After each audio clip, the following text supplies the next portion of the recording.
नमस्ते सर। नमस्कार सर मेरी अटेंडेंस लगा दीजिए, मैं बहुत देर से परेशान हूँ। अब जाके दुनिया में जुड़ा सब है। परेशानी तो है।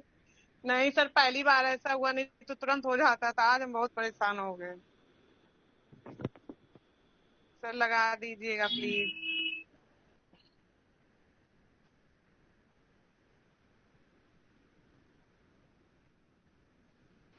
Good afternoon, sir.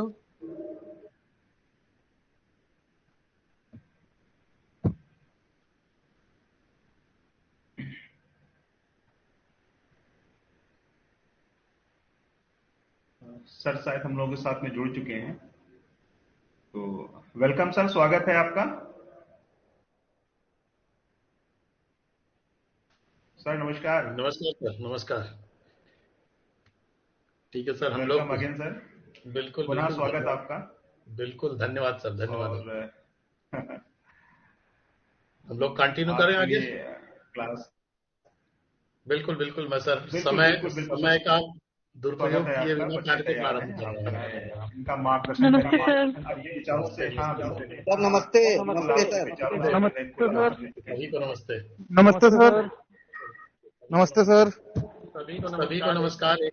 और नमस्कार का समय न व्यतीत करके हम लोग आगे काम बढ़ाते हैं। जी और सर। हम लोग कल चर्चा कर रहे थे जिन पॉइंट्स पर, उसके आगे ही हम लोग पढ़ते हैं जहां पर सामाजिक असमानता की बात आ जाती है।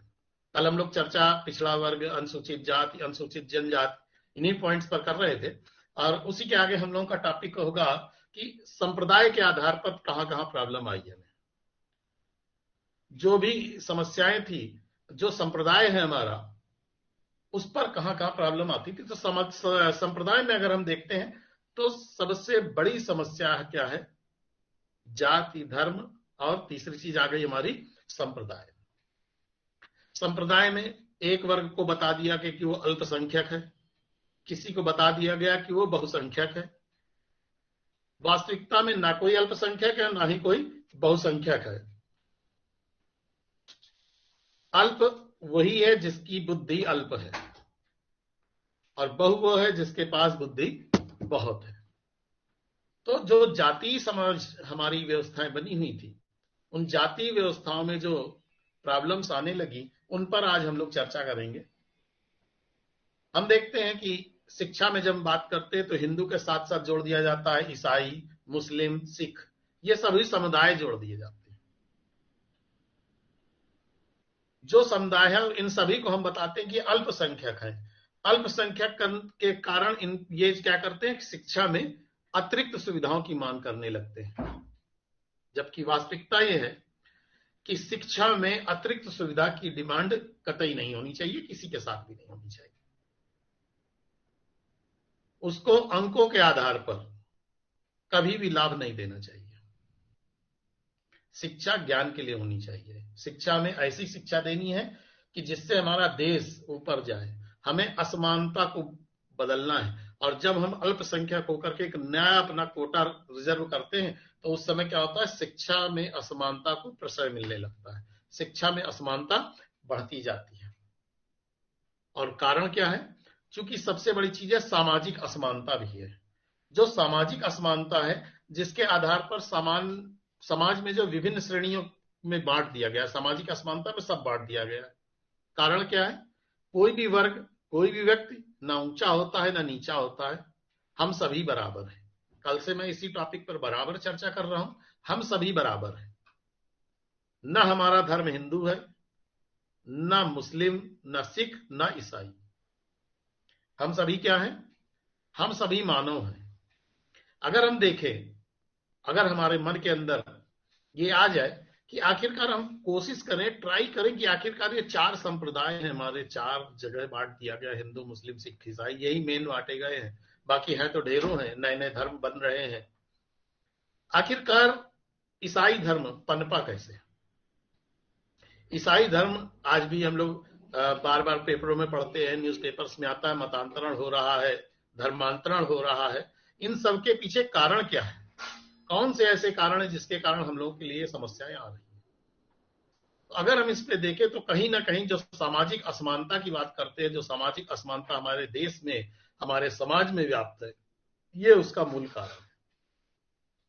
कल भी मैंने आप लोगों को एक चर्चा की थी कि हम समाज में निकलते हैं तो एक नीचे वर्ग का व्यक्ति, जिसको हम नीचा वर्ग कहते हैं, वो चारपाई में बैठा हुआ है, भले ही वो ज्यादा उम्र का हो, लेकिन एक कम उम्र का व्यक्ति जिसको हम उच्च वर्गीय, उच्च कुलीन तंत्र के लोग कहते हैं, वो जब सामने से निकलते हैं तो उठ के खड़े हो जाते हैं। आखिरकार उच्च कुल बचा कहां? उच्च कुल हमारा तब होगा, उच्च कुल हमारा तब और तभी संभव है जब हम अपने से बड़े का सम्मान करें, ना ही जाति धर्म का, ना ही वर्ग विशेष का। कोई जात नहीं, कोई धर्म नहीं। हमारी जाति क्या है? हम सभी मानव जाति के व्यक्ति हैं। हमारी जाति क्या होनी चाहिए? मानव जाति। ना ही हम हिंदू है, ना मुसलमान है, न सिख है, न ईसाई है। हमारा धर्म क्या होना चाहिए? वैदिक धर्म। अगर हम वैदिक धर्म की संकल्पना को साकार कर ले गए तो शायद हमारा देश, जिसको किसी समय सोने की चिड़िया कहा जाता था, शायद उस संकल्पना को हम यहां पर परिलक्षित कर पाएंगे और जमीन पर उतार पाएंगे। चूंकि हम लोग जहां पर रह रहे हैं, ढेरों देश है हमारे यहां, विश्व के अंदर जितने भी देश हैं, किसी में भी इतने धर्म नहीं है, किसी में भी इतना सब कुछ नहीं है जितना हमारे देश में है। हम लोगों को कहा जाए, जो भी चीजें हैं हमारे देश में, क्या है? हम लोग आर्य थे, आर्य अनार्य का झगड़ा शुरू से चल रहा है। हम लोगों के पास क्या था कि हम जो भी कार्य कर रहे थे वो कहीं ना कहीं वेदों पर आधारित था, वेद मंत्रों पर आधारित था। जो मंत्र थे, हमारे श्लोक थे, इन पर आधारित था। और कहीं ना कहीं हम लोग अगर पूजा भी करने बैठते तो कहीं ना कहीं वो मंत्र हमारे सामने आ जाते हैं। इन मंत्रों में बहुत ताकत होती है, लेकिन समस्या क्या है कि हम उसको भूल चुके हैं। हम एक तरफ कहते हैं कि हम वेद का ज्ञान करते हैं, वेद की बातें अपने सामने लाते हैं, सभी चीजें हमारे सामने आती हैं, लेकिन प्रॉब्लम क्या आती है? हम उन वेदों के बारे में कोई भी चर्चा नहीं करते, वैदिक मंत्रों की चर्चा नहीं करते, और हमने अपना जाति धर्म सभी बना डाला। हमें करना क्या है? अपने उन्हीं वेदों को जो हमारे पूर्वजों ने तैयार किए हैं, उनकी अच्छी अच्छी चीजों को अपने पास लेना है। और हम अच्छी अच्छी चीजें तभी लेंगे जब हम अपना धर्म वैदिक धर्म मान लेंगे। जब तक हम अपने धर्म को वैदिक धर्म नहीं मानते, तब तक निश्चित रूप से आप ये मान लीजिए कि हम कुछ भी नहीं कर सकते। तब तक हमारे मन में वह चीजें नहीं आएंगी। देखिए, 15 अगस्त आता है, 26 जनवरी आती है, सभी लोग जानते हैं। 15 अगस्त के दिन सभी के यहाँ ऐ मेरे वतन के लोगों बच जाता है, सारे जहां से अच्छा हिंदुस्तान हमारा बच जाता है। सभी लोग गाने सुन लेते हैं और उस दिन बड़ी अच्छी अच्छी बातें करते हैं, लेकिन जैसे ही वो शाम होती है, उसके बाद वो भूल जाते हैं कि हमारा सारे जहां से अच्छा हिंदुस्तान हमारा है अथवा नहीं है। सारे जहां से अच्छा हिंदुस्तान हमारा, बिल्कुल अच्छी बात है, ये संकल्पना बहुत अच्छी है, लेकिन क्या सारे जहां से अच्छा हिंदुस्तान हमारा हम बना पा रहे हैं? इस संकल्पना को, जब तक यह सामाजिक असमानता है हमारे साथ, जब तक इस सामाजिक असमानता को हम दूर नहीं करेंगे, तब तक सारे जहां से अच्छा हिंदुस्तान हमारा नहीं हो सकता। एक गाना भी है, जहां डाल डाल पर सोने की चिड़िया करती है बसेरा। कोई सोने की चिड़िया नहीं थी। सोने की चिड़िया, अगर हर डाल पर सोने की चिड़िया थी तो आप भी जानते हैं सोना उड़ नहीं सकता। सोना तो एक जगह, एक धातु है। उसका अर्थ केवल यही था कि हमारा देश इतना सशक्त था, हमारे देश में इतना धन धान्य से परिपूर्ण था कि हर जगह पर सोना की चिड़िया हुआ करती। आज क्या है? वो सोने की चिड़िया गायब हो चुकी है। वो सोने की चिड़िया कुछ नहीं थी, वो चिड़िया उड़ गई। हमारे देश की धर्म संस्कृति नष्ट हो चुकी है। आज हम धार्मिक आडंबर की बात करते हैं, हम धर्म की बात नहीं करते। अगर हम मंदिर में पूजा करने भी जाते हैं तो एक बार प्रयास करते हैं, देखते हैं पीछे कोई हमें देख रहा है या नहीं देख रहा। अगर कोई नहीं देख रहा तो कोशिश करते कोई देख ले। हम क्या भगवान को मूर्ख बनाने चले हैं? जिसने हमें ऐसा जीवन दिया, जिसने हमें ऐसा शरीर दिया, जिसने अपना सब कुछ हमको दे दिया, और हम उसे अपेक्षा करते कि हम उसे कुछ दे पाएंगे। एक छोटा सा उदाहरण दे रहा हूं। जनरली क्या होता है, हम लोग मंदिर में जाते हैं और हमारा कोई कार्य होता है। आप में से भी अभी पीएचडी कोर्स में सभी लोग हैं, और जिस समय एग्जाम आएगा तो एग्जाम के समय सबको तो नहीं कह सकता, लेकिन ये मान के चलिए कि कहीं ना कहीं मन में आएगा, हे भगवान, अगर हम प्री पीएचडी कोर्स में पास हो जाए और पीएचडी में हमें गाइड अलॉट हो जाए तो हम आपको 1 किलो लड्डू चढ़ाएंगे। यही सब लोग करते हैं, सबके मनोभाव में यही रहता है। और सभी लोग जहां जो कुछ होता है वो करता है। कोई मस्जिद में जाता है, कोई गुरुद्वारे में जाता है, कोई चर्च में जाता है कि हम 2 मोमबत्ती जला के आएंगे, क्योंकि जहां की जैसी जैसी परंपरा है हम लोग वही कार्य करते हैं।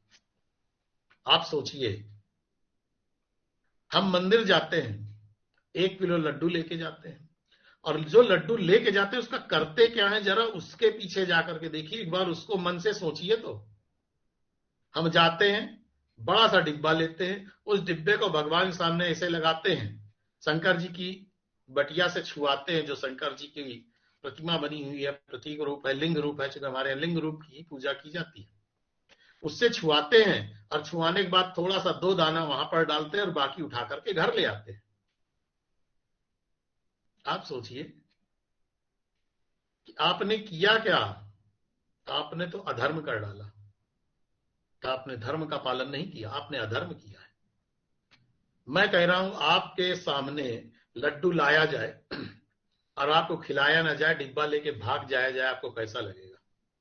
गुस्सा लगेगी ना, आपको नाराजगी व्यक्त होगी कि आप तो लड्डू, आप कह रहे हम प्रसाद चढ़ाएंगे, आपने चढ़ाया है ही कहां? आप तो जो लेके आए थे उसको डब्बे में रख के अपने घर वापस लेके चले गए। हम उस भगवान को देने का प्रयास कर रहे हैं जिसने हमें सब कुछ दिया, हम उसे घूस दे रहे हैं। हम सब लड्डू घर ले आते हैं और घर में बैठ के बड़े चाव से खाते हैं। हुआ क्या? कुछ नहीं। हम केवल और केवल भगवान को मूर्ख बनाने का प्रयास कर रहे हैं। एक बार की बात है, एक सेठ जी थे, वो अपने मुनीम के पास बैठे हुए थे और हिसाब मिला रहे थे। हिसाब मिलाते मिलाते उन्होंने देखा कि उनके यहाँ 495 रुपए की रोकड़ बन रही है और वो चाहते थे कि 500 रुपए की रोकड़ हो जाए। उसी रोकड़ की गणित में लगे हुए थे कि किस तरीके से रोकड़ हमारी सही हो जाए। बड़ा देर प्रयास किया। उन्होंने कहा मुनीम से कि भाई हिसाब मिलाओ, किसी तरीके तो पूरा करो। मुनीम ने कहा ये कोई रबड़ तो है नहीं कि हम खींच करके इसको 500 पे ले जाके फिक्स कर दें। बोले चलो तुमसे काम नहीं बनेगा, चलो मेरे साथ। बोले कहाँ चलेंगे? कहे चलो चलते हैं, आज मंगलवार का दिन है, चलते हैं, देखो अभी हम व्यवस्था करते हैं इसकी। भगवान के मंदिर गए और भगवान के सामने अर्जी लगाई उन्होंने कि हे भगवान, अगर मेरी रोकड़ में 495 की जगह 500 हो जाए तो हम आपको 21 रुपए का प्रसाद चढ़ाएंगे। 2 बार उन्होंने कहा। मुनीम को बड़ा डर लगा। मुनीम ने कहा सेठ जी ये क्या कर रहे हो? तुम 5 रुपए के चक्कर में 21 रुपए भगवान को दे दोगे तो 16 रुपए का घाटा हो जाएगा, कैसे काम चलेगा हमारा? सेठ जी तुरंत बाहर आए, बोले मुनीम जी तुम्हारा दिमाग खराब हो गया है, मैं कुछ भी नहीं करूंगा, मैं भगवान को कुछ भी नहीं दूंगा, ये तो मैं भगवान को मूर्ख बना रहा हूं। और आज हम और आप सब लोग यही कार्य कर रहे हैं। हम केवल भगवान को मूर्ख बनाने का प्रयास कर रहे हैं। उस भगवान ने जिसने हमें ऐसा शरीर दिया है, अगर अभी हम आपसे कहें कि आप अपना हाथ दोगे, हम 1 करोड़ रुपए आपको दे रहे हैं, कोई नहीं तैयार होगा। शरीर का एक एक अंग इतना कीमती है कि जिसकी कीमत नहीं लगाई जा सकती। किसी से आप कितनी भी कीमत लगा दीजिए, लेकिन वो अपने शरीर का कोई भी अंग नहीं दे सकता। जिसने हमें इतना बहुमूल्य शरीर दे रखा है, उसके सामने हम हाजिरी लगाते हैं कि हम आपको 1 किलो लड्डू प्रसाद में चढ़ाएंगे, और वही चढ़ाते नहीं है। बोले भगवान हम 11,000 रुपए आपके मंदिर में दान करेंगे। दान कर किसे रहे हैं? उस व्यक्ति को जिसका कुछ भी नहीं है। जिसके पास सब कुछ है, वह सर्वशक्तिमान है। उसको हम दान करने का प्रयास कर रहे हैं। दान कुछ भी नहीं होता। और जितनी भी ये समस्याएं आ रही हमारे साथ, इन सभी समस्याओं के पीछे अगर हम देखें तो कहीं ना कहीं धार्मिक आडंबर आ जाते हैं। चाहे वो हिंदू धर्म हो, चाहे मुस्लिम हो, चाहे सिख हो, चाहे ईसाई हो, यहां पर जितने भी हैं, किसी भी धर्म में जाइए, उनके यहां मौलवी से बात करिए, मौलवी अपनी भाषा में बात करते हैं।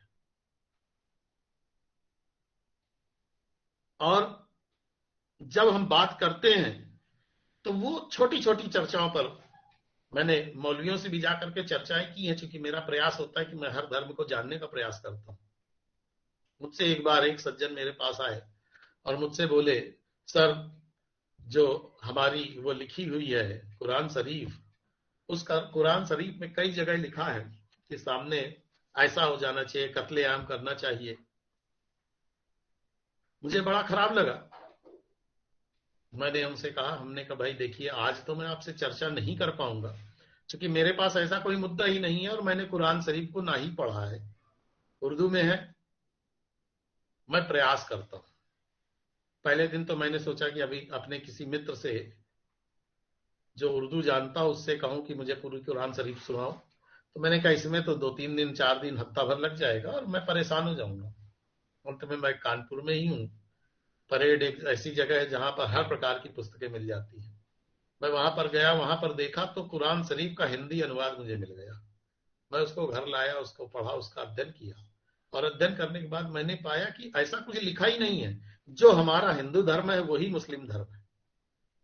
कहीं पर भी नहीं लिखा है कि अत्याचार करो, कहीं पर भी नहीं लिखा है कि भेदभाव करो। मुस्लिम में भी 2 वर्ग बने हुए हैं, शिया और सुन्नी, वहां पर भी बंटवारे हैं। और वहां पर भी आपको बता दें, जो जातियां हिंदू धर्म में, वो सभी जातियां मुस्लिम में, वो सभी जातियां सिखों में है। केवल ईसाई एक ऐसा है जहां पर जातियों का डिवाइडेशन बहुत लिमिटेड है। लेकिन आपको बता दें, लोहार मुस्लिम में मिलेंगे, सिख में मिलेंगे, जो जाट है वो इसमें मिलेंगे, उसमें, मतलब सभी जातियां सभी जगह हैं। लेकिन सबसे ज्यादा जो अस्पृश्यता, सबसे ज्यादा जो छुआछूत की संकल्पना है, केवल हमारे हिंदू समाज में। जब सभी जातियां मुस्लिम में हैं, सभी जातियां सिखों में हैं, तो आखिरकार वहां पर यह छुआछूत की भावना क्यों नहीं आ रही है? और यही कारण है कि आज हमारे देश में यह चेंजेस आ रहे हैं। हम मतांतरण, धर्मांतरण को रोक नहीं पा रहे हैं। क्यों? हम, वो लोहार है हमारे यहां है, वह पासी जाति का है हमारे यहां है, लेकिन वो हमारे यहां, हम उसको हे दृष्टि से देखते हैं। हम सोचते हैं यह व्यक्ति क्या करेगा क्या नहीं करेगा, हम इसको छुए ना छुए, डर लगता है। हम अपने बच्चे से कहीं नहीं कह पाते कि आप इसको प्रणाम करो, भले ही वो उसका गुरु क्यों ना हो। और जब वही व्यक्ति मुस्लिम धर्म ले लेता है, ईसाई धर्म में पहुंच जाता, सबसे ज्यादा ईसाई का चल रहा है इस समय, तो वहां पर उसी व्यक्ति की हम पूजा करते हैं, उसी को हम अच्छा मानते हैं। वहां पर सबको एक प्लेटफॉर्म पर बैठने की आजादी है। हमारे यहां विडंबना है, रोक लगी हुई है कि मंदिर में निम्न वर्ग का व्यक्ति मंदिर के अंदर नहीं जाएगा। और ऐसे ढेरों मंदिर है हमारे यहां जहां पर मंदिर में शंकर जी पर जल चढ़ाने के बजाय शंकर जी के ऊपर कुत्ता पेशाब कराता है। तो क्या वह व्यक्ति, जिस व्यक्ति को हम अछूत समझ रहे, क्या वो कुत्ते से खराब है? वह भी वैसा ही है। इसमें कोई दो राय नहीं है कि वह कुत्ते से तो अच्छा है कम से कम। तो हम कुत्ते को एक्सेप्ट कर रहे हैं और मनुष्य जीवन जो हमारे बीच में है उसको एक्सेप्ट नहीं कर पा रहे हैं। यही समस्या है और यही जड़ है। और क्या समस्या है? जैसे सिख हैं, सिख में भी देखिए सभी हैं, लोहार भी हैं, सब हैं, सब कुछ है, लेकिन वहां पर भी इन चीजों का रोग नहीं है। और जब तक हम समाज को समान नहीं ला पाएंगे, तब तक हम सुदृढ़ राष्ट्र की नींव नहीं रख पाएंगे। और हम सभी के बीच में प्रश्न चिन्ह है, हमारा सबका प्रश्न है कि हम किस तरीके से अपने देश को, अपने समाज को विश्व पटल में सबसे ऊपर रखेंगे, यह हमारे लिए एक प्रश्न है। और जब तक हमारे बीच से यह संकल्पना नहीं जाएगी कि हमारे 4 धर्म, हमारी फला जाति, तब तक हमारा किसी का कुछ भी नहीं होगा। हमको सभी को करना क्या है, आज से हम सभी लोग संकल्पना करें, मन में ले आवें कि आज जो है हम लोग आज से अपने धर्म को ना हिंदू कहें, ना सिख, ना मुस्लिम, ना ईसाई, इसमें मुझे लगता है सभी धर्मों के लोग होंगे, और हम लोग अपना धर्म आज से वैदिक धर्म कहना चालू कर दें। और जिस दिन हम सब लोग वैदिक धर्म में आ जाएंगे, समस्याएं अपने आप सॉर्ट आउट होने लगेंगी। और जब जाति की बात करें कि हमारी जाति क्या है, कोई भी व्यक्ति पूछे आपसे जाति क्या है आपकी, तो सबसे पहली जाति, हमारी जाति मानव जाति है। हमारी जाति मानव जाति है। अगर हम सभी मानव हो गए तो अपने आप हमारी संख्या बढ़ जाएगी। आज हम 80 करोड़ 85 करोड़ की संख्या में हैं, हम 130 हो जाएंगे जब हमारी सबकी जाति ही एक हो जाएगी, हमारी जाति मानव जाति हो जाएगी, हमारा धर्म वैदिक धर्म हो जाएगा। तो ना ही कोई जाति बनेगी और ना ही धर्म बचेगा। और जिस दिन अगर इस संकल्पना पे आ गए तो निश्चित रूप से जो ये राजनीतिक दल हमको और आपको नींबू की तरह निचोड़ रहे हैं, हमारा आपका रस निकाल रहे हैं, अपने राजनीतिक स्वार्थ के लिए हमको आपको परेशान कर रहे हैं, वो अपने आप नष्ट हो जाएगा, अपने आप समाप्त हो जाएगा। एक प्रश्न आया है मेरे सामने, राष्ट्रपति जो भारत का पहला नागरिक है, उसको मंदिर जाने से रोक दिया था, ये 21वीं सदी का भारत है। मान रहा हूं, मैं इन सभी चीजों को मान रहा हूं, लेकिन मैं आप लोगों से कल भी मैंने एक ही चीज कही थी कि जो प्रधानमंत्री जिसको रोका गया, ये उनकी सोच थी। हमारे आपके बीच में क्या होना चाहिए, ग्रुप में 41 लोग दिख रहे हैं, जिसमें 2 लोग छोड़कर के मुझे लगता है 39 स्कॉलर्स होंगे। अगर हम 39 लोग एक संकल्पना कर लें कि हम सभी लोग एक काम कर लें कि वो बुजुर्ग थे, हमें बुजुर्गों की इस तरीके की नकल नहीं करनी है, हमें अपना समाज बनाना है। हम अपना समाज बना लें, अपना धर्म वैदिक बनावे, अपनी जाति मानव जाति बना ले। जिस दिन हम इस संकल्पना पे आ जाएंगे तो 100% मान लीजिए कि हम आगे आने वाली पीढ़ी को सही कर देंगे, और नहीं तो हम तो पुरातन से चली आ रही उसी परंपरा को ढोते रहेंगे। और यही जो परंपराएं हम ढो रहे हैं, इसी कारण हम गर्त की ओर जा रहे हैं।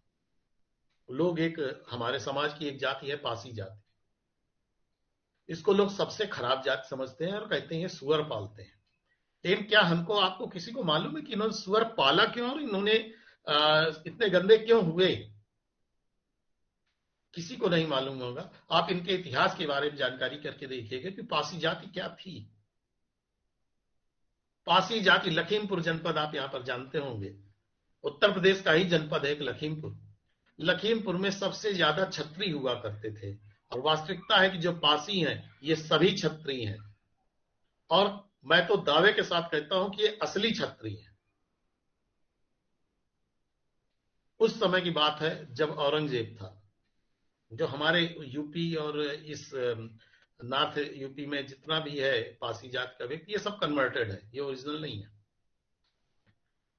तो जो पासी जाति के लोग हैं, जो लखीमपुर का इलाका था, जब औरंगजेब ने हमारे यहाँ आक्रमण किया तो औरंगजेब के पास एक ही कार्य था। औरंगजेब ने एक गंदा काम किया। वह करता क्या था कि वो धर्मांतरण करा रहा था।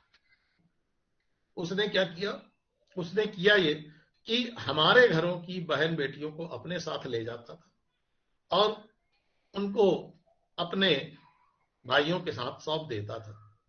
तो निश्चित रूप से हमारे यहाँ की संख्या घट जाएगी, और जब हमारे यहाँ महिलाएं नहीं होंगी, चूंकि हमारे यहाँ मातृशक्ति को जननी कहा गया है, और जब जननी ही नहीं होगी तो हमारा समाज तो अपने आप नष्ट हो जाएगा। ये उसकी संकल्पना थी कि हम हिंदू महिलाओं को मुस्लिम महिलाओं में कन्वर्ट कर दें, अपने आप हिंदू खत्म हो जाएगा।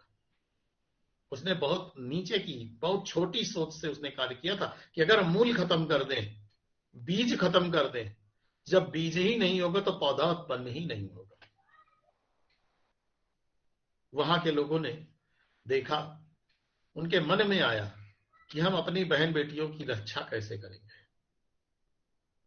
मुस्लिम जितने भी हैं वह सुअर का परहेज करते हैं, वहां पर जो भी पासी जात के और क्षत्रिय जो भी लोग थे, उन लोगों ने एक कार्य किया अपने परिवार को बचाने के लिए, अपनी बहन बेटियों की रक्षा के लिए।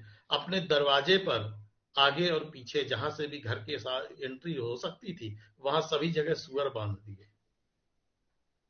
और जब वहां पर सुअर होता था, सुअर को सबसे बड़ा अछूत मानते थे। उनकी बहन बेटियों की रक्षा हो सकी तो सबसे बड़ा क्षत्रिय तो वह है जिसने अपनी बहन बेटियों की रक्षा करने के लिए सुअर पालना स्वीकार कर लिया, लेकिन औरंगजेब के सामने झुकने का साहस नहीं किया। तो सबसे बड़ा क्षत्रिय तो वो है जिसने एक थोड़े से प्रयास से अपने परिवार को, अपने जो बहन बेटियां थी उनको बचाने का पूरा प्रयास किया और उनको बचा ले गए। तो इस तरीके से जिनको हम लोग कहते हैं कि पासी जात अछूत है, वो अछूत नहीं है। उसने अपनी आवश्यकता के अनुरूप सुअर पालन प्रारंभ किया। और हम कहते हैं वो तो सुअर पालते हैं, पालते नहीं है। उन्होंने तो वह कार्य कर दिया कि सांप भी मर गया और लाठी भी नहीं टूटी। औरंगजेब उनके परिवार को क्षति भी नहीं पहुंचा पाया और उन्होंने अपना काम भी कर लिया। और तब से उनको उससे कुछ अर्निंग होने लगी और धीरे धीरे उन्होंने उसको अपना व्यवसाय बना लिया। जैसे कल मैंने आपको कल भी बताया था कि व्यवसाय किसी भी प्रकार का हो सकता है। आज तो हम मरे हुए का व्यवसाय कर रहे हैं, हर जगह नॉनवेज पॉइंट बना रहे हैं। तो उन्होंने तो जिंदा सुअर का व्यवसाय किया था, तो उसको तो खराब समझना ही नहीं चाहिए। और फिर हम अपने शरीर की रक्षा के लिए कोई भी कार्य करते हैं तो निश्चित रूप से मान लीजिए कि वो गलत नहीं है। अब बात आती जो महिलाएं हमारे यहाँ, महिलाओं का सशक्तिकरण कैसे हो।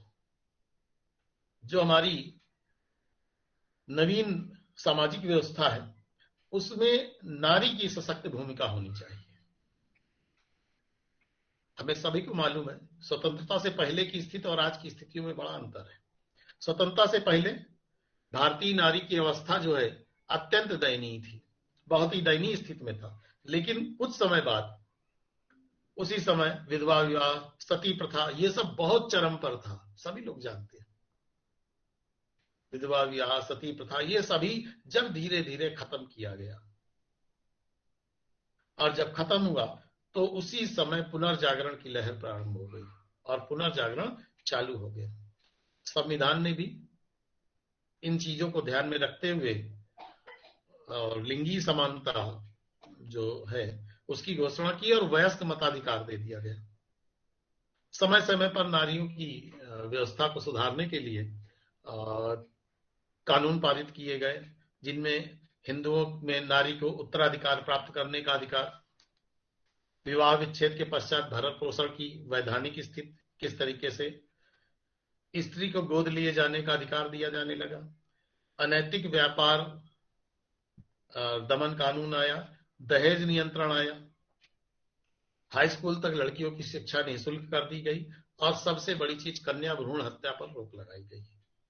आज समाज की स्थिति बड़ी खराब है। आज की स्थिति में एक समय था कि 913 महिलाएं थी 1000 पुरुषों के एवरेज में, और आज 2011 की है कैलकुलेशन, 913 का था और आज 2018 वाला जो कैलकुलेशन आया उसमें 1000 महिलाओं पर 893 महिलाओं की दर घट रही है। एक दिन ऐसा आएगा कि हमारे यहाँ जननी की आवश्यकता होगी और हमारे पास जननी नहीं होगी। हमारे मन मस्तिष्क में जो आता है कि महिलाएं आती, बच्चियां हमारे घर में आती हैं, हमें नुकसान करती है। केवल सोच का अंतर है, विचार करने का अंतर है। आज क्या बालिकाएं आगे नहीं हैं? बालिकाएं भी हर क्षेत्र में आगे जा रही हैं और जो भी बालिकाएं हर क्षेत्र में आगे जाने का प्रयास करती हैं वहां पर उनको बहुत सी समस्याएं भी फेस करनी पड़ती हैं।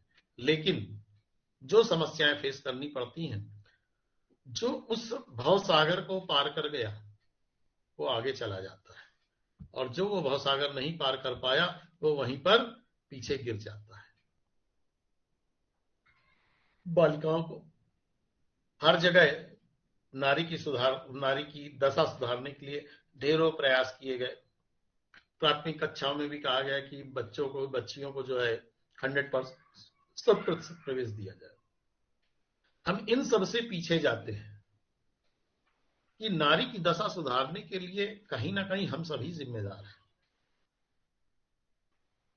अभिभावक कहता है कि बेटा रोटी बनाना भी सीख लो, बिल्कुल सीखना चाहिए, लेकिन मैं कहता हूं कि जितना कार्य लड़की को आना चाहिए उतना ही लड़के को भी आना चाहिए, कोई भी अंतर नहीं होना चाहिए। लिंगी असमानता है, उसको हम दूर नहीं कर सकते, और प्रकृति का दिया हुआ वरदान है। प्रकृति ने क्या किया है, जब तक ये नहीं होगा तब तक आगे कुछ भी हमारी जो संस्कृति है, हमारा समाज है, वो बढ़ नहीं सकता। लेकिन उसको छोड़ करके बाकी चीजों पर हम चर्चा कर सकते हैं, किस तरीके से इसको हम बराबर करें। और बराबर करने का एकमात्र तरीका है कि हम सभी लोग मिलजुल करके समानता की बात करें। हम लोग समानता की बात नहीं कर पाते हैं। अब तो वो अल्ट्रासाउंड होने लगा है, अब तो अल्ट्रासाउंड पर रोक लग रही है। नहीं तो पहले तो डॉक्टर अल्ट्रासाउंड देख के बता देते थे कि बेटा है या बेटी है, और बेटी है तो बोले इसको जो है पहले ही समाप्त करने का प्रयास करो। ये लोग तो परशुराम के वंशज हो गए, जिन्होंने कायस्थ की उत्पत्ति कर डाली है। ये जो डॉक्टर्स हैं, जो लोग बेटियों को गर्भ में ही मारने का प्रयास करते हैं, ये तो कायस्थ हो गए। इन्होंने कायस्थों की उत्पत्ति कर रहे हैं। ये आपको बता दें कायस्थ की उत्पत्ति के बारे में। कायस्थ क्या है? कायस्थ, जिनको हम श्रीवास्तव, लाला और भिन्न भिन्न शब्दों से व्याख्यायित करते हैं, परशुराम का नाम आपने सभी ने सुना होगा। कायस्थ भी क्षत्रिय ही हैं। देखिए, हम आपको बता दें, ब्राह्मण, क्षत्रिय, वैश्य, चार की हम बात करते हैं। कहीं ना कहीं आप सब में जाएंगे, कोई ना कोई कहीं ना कहीं से कन्वर्ट होके आया है, और उसकी उपज कहीं ना कहीं है। कायस्थ भी वास्तविकता में क्षत्रिय ही हैं। तुलसीदास जी ने बताया है कि परशुराम जो है वो, उन्होंने 21 बार पृथ्वी का चक्कर लगाया, और 21 बार पृथ्वी का चक्कर लगा करके उन्होंने क्षत्रियों का नाश कर डाला। एक जगह लिखा भी हुआ है, 21 बार सुन रे लक्ष्मण, पृथ्वी सारी मथडारी है, ना रहा कोई भी क्षत्रिय पर तुझे देख दुखभारी है। उन्होंने बताया है कि 21 बार, ए लक्ष्मण, 21 बार मैंने पृथ्वी को घूमा हूं और सभी क्षत्रियों का नाश कर डाला है, और तुझे देख करके मुझे बड़ा कष्ट हो रहा है। 21 बार सुने रे लक्ष्मण, पृथ्वी सारी मथडारी है, ना रहा कोई भी क्षत्रिय पर तुझे देख दुखभारी है। और होता है घोर इस फरसे का। उन्हें कष्ट है अपने फरसे पर कि मैंने तो फरसे के सहारे इतना विनाश कर डाला, लेकिन यहीं पर अब हम दूसरी तरफ जाते हैं। सोचिए, परशुराम ने कहा 21 बार मैंने पूरी पृथ्वी को घूमा है। आप विचार कीजिए, उस समय जहाज नहीं थे। क्या संभव है कि एक व्यक्ति पृथ्वी के हर कोने पर 21 बार चक्कर लगा ले? नहीं। अब ये 21 बार की संकल्पना कहां से आई, उस पर मैं बात करता हूं। परशुराम की स्थिति क्या होती थी कि आप अभी भी घर पर सब लोग हैं, घर से ही क्लासेस ले रहे हैं। अभी जब क्लास ओवर हो तो एक कार्य करिएगा, एक रस्सी लीजिएगा, रस्सी के आगे एक पत्थर बांधिएगा, और पत्थर बांध के उसको यूं यूं घुमाना चालू करिएगा, जितनी ताकत से आप घुमा पाए। जब आप उसको घुमाएंगे तो उससे एक विशेष प्रकार की हुंकार होगी, और जैसे जैसे आपके हाथ स्पीड बढ़ती जाएगी वो हुंकार बढ़ती जाएगी। परशुराम का कार्य क्या था? परशुराम जब जाते थे, जिस भी गांव में जाते थे, क्योंकि गांव में गए तो देखिए घर घर में तो जाके मारेंगे नहीं। और सोचिए कि अगर किसी गांव में कोई व्यक्ति किसी को मार रहा है, किसी बच्चे को मार रहा है, तो गांव वाले क्या मूर्ख हैं? वो तो सब मिल के मार डालते परशुराम को। लेकिन उनका सिस्टम क्या था? वो जो फरसा था उनके हाथ पे, वो फरसा को घुमाते थे, और जैसे रस्सी को हम घुमाते हैं ठीक उसी तरीके से घुमाते थे। और फरसा घुमाने पे उनकी स्पीड इतनी ज्यादा थी, फरसा घुमाने की स्पीड इतनी अधिक थी कि उससे जो हुंकार निकलती थी वो इतनी भयानक होती थी कि जो स्त्रियां वहां पर गर्भ धारण किए हुए होती थी, उनके गर्भ या तो खत्म हो जाते थे या मृत प्राय हो जाते थे। या तो एकदम खत्म या मरने के कगार पर, और इतना कार्य करके वो वहां से चले जाते थे। तो एक जगह उन्होंने फरसा घुमाया तो लगभग आधे गांव का सफाया वो कर लेते थे, और इसमें कोई अपराध नहीं होता था। वो तो अपना खड़े खड़े कुछ भी कर रहे हैं, खेल रहे हैं, हर आदमी ये कार्य करता था, और इस तरीके से वो ये कार्य करते थे। तो उसी में कहा गया कि जो मर गए वो तो खत्म हो गए, लेकिन जो बच गए और जिन्होंने इस धरती में जन्म ले लिया वही कहलाए कायस्थ।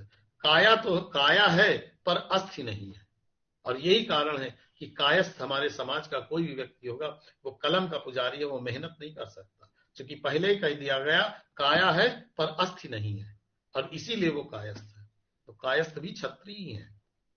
चेंजेस हैं हमारे समाज के अंदर, बहुत सी चीजें हैं जिस पर हम अध्ययन करने की जरूरत है। तो ये जो समस्याएं आई इनको धीरे तो ये जो हमारे बने हुए हैं नर्सिंग होम्स बने हुए हैं, अनैतिक अड्डे बने हुए हैं कि हमने अल्ट्रासाउंड कर लिया और बच्ची हुई बोले मार डालो, तो डॉक्टर जो है ये तो सब परशुराम के वंशज हो गए। इनके पास तो कार्य क्या हो गया कि हमें खत्म करना है, समाज को किसी न किसी तरीके समाप्त कर देना है, और समाज जैसे जैसे समाप्त होता जाएगा इनकी समस्याओं आराम मिलता जाएगा। इसी कर उसमें जब हम आते हैं तो जब बालिकाओं को हमने बढ़ाना चालू किया, बालिकाओं की शिक्षा व्यवस्था की हम चर्चा करने लगे और कोशिश करने लगे कि वो लोग आगे बढ़ें, बालिकाओं की संख्या बढ़ाने पर हम जोर दें। लेकिन ये एक ऐसी चीज है जिसपे संख्या बढ़ाने पर हम कोई जोर नहीं दे सकते, ये प्रकृति की दी हुई चीज है। अगर किसी को बेटा होना होगा तो बेटा ही होगा, बेटी होनी होगी तो बेटी ही होगी, इस पे हम कुछ भी नहीं कर सकते। आज हमारा समाज की स्थिति इतनी खराब है कि कहीं पर किसी को कोई लड़का गिरा पड़ा मिले, कोई छोटा बच्चा मिल जाए तो उसको गोद लेने वाले 10 लोग खड़े हो जाते हैं, लेकिन जहां बेटी की बात आती गोद लेने वाले लोग नहीं मिलते। हालांकि मैंने ऐसे भी लोगों को देखा है जिन्होंने बेटी को गोद लिया है, और उनकी सोच देखिए थोड़ा सा अंतर है। हम बेटे को गोद लेते हैं, हम सोचते हैं हमारा नाम आगे बढ़ाएगा, ऐसा कुछ भी नहीं। बेटा नाम आपका आगे भी बढ़ा सकता है और पीछे भी ले जा सकता है। आपका बेटा घर पे शराब पी के आने लगे, मोहल्ले वालों के साथ मारकूट करने लगे, तो क्या होगा? आपका नाम तो बढ़ा रहा है, निश्चित रूप से बढ़ा रहा है, बस ये है कि उस नाम को बढ़ाने का तरीका बदल गया है। वो किस तरीके से नाम बढ़ा रहा है? वह नाम बढ़ाने का उसका सिस्टम केवल और केवल एक ही है कि वो जो है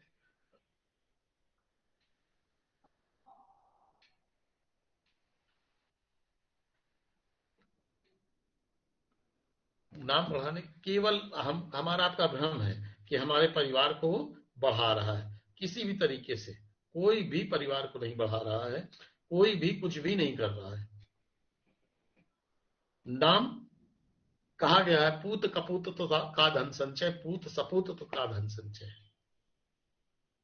अगर पुत्र जो है वो कपूत निकल गया, वो शराब पीने लगा, ढेरों व्यसन में फंस गया, तो क्या उसके लिए क्या आप धन संचय करोगे? धन चाहे आप जितना इकट्ठा कर लो वो खत्म हो जाएगा। और सपूत है अगर अच्छे गुण वाला है, उसको धन की आवश्यकता नहीं है, आप कुछ भी न दीजिए। अगर उसके पास दुर्गुण नहीं है, सद्गुण है, तो अपने सद्गुण के सहारे कुछ ना कुछ इकट्ठा जरूर कर लेगा, अपने को वो बना ही लेगा, किसी न किसी तरीके अपना जीवन यापन कर लेगा, और कोई भी व्यक्ति उसको खराब नहीं कर पाएगा। यही सेम संकल्पना बालिकाओं के साथ भी आ जाती है। अगर बच्ची अच्छी है तो कहीं पर भी कोई भी समस्या ही नहीं है। तो यही बात आई कि किस तरीके से हम बालिकाओं का संरक्षण करें। तो उसमें जो भावी समाज है हमारा, जिस समाज की हम बात कर रहे हैं, उस पर एक चीज पर जोर दिया गया कि भविष्य में बालिका शिक्षा पर विशेष ध्यान दिया जाए, और जो भेदभाव जिसकी मैं बात बार बार कर रहा हूं, लड़के और लड़की पर जो भेदभाव हो रहा है, ये भेदभाव लड़के और लड़की के खत्म कर दिए जाए।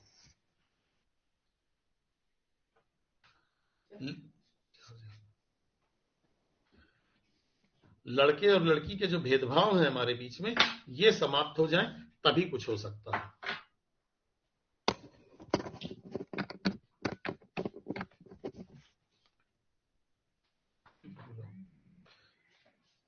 साथ में जो बालिका शिक्षा के लिए जिसकी बात करते हैं, तो उसके लिए योग्य अध्यापकों की नियुक्ति की जाए, और ऐसे योग्य अध्यापक नियुक्त किए जाए जो ग्रामीण क्षेत्रों में जाकर के कार्य कर सके, ग्रामीण क्षेत्रों में जाकर के शिक्षा का प्रचार प्रसार कर सके। ये सर्वेश जी अपना माइक बंद कर लें।